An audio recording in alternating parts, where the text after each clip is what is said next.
Fish fry ఇలా చేస్తే చాలా టేస్టీగా కుదురుతుంది. ఒక ప్లేట్ తీసుకొని దానిలోకి ఉప్పు, కారం, పసుపు, ధనియాల పొడి, ఫిష్ ఫ్రై మసాలా, గరం మసాలా, అల్లం వెల్లుల్లి పేస్ట్, నిమ్మరసం, కొద్దిగా ఆయిల్ వేసి మొత్తం అంతా బాగా కలిపిన తర్వాత ఫిష్ ముక్కల్ని సన్నగా కట్ చేసుకొని 4-5 సార్లు బాగా వాష్ చేసి తర్వాత ఈ మసాలా మొత్తాన్ని ఫిష్ ముక్కలకి పట్టించాలి.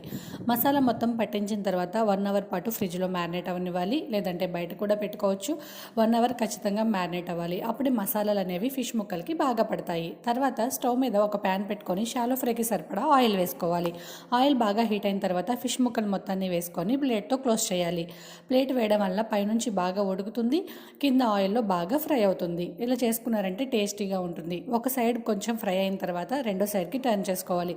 అలా 2 సైడ్స్ తిప్పుకుంటూ మధ్యలో పచ్చిమిర్చి అలాగే కొద్దిగా కరివేపాకు వేశారంటే ఫ్లేవర్ కూడా చాలా బాగుంటుంది. ఇలా 2 సైడ్స్ తిప్పుకున్న తర్వాత బాగా కాలిన తర్వాత తీసుకొని సర్వ్ చేసుకోవడమే. Please like and subscribe to my channel. Thank you.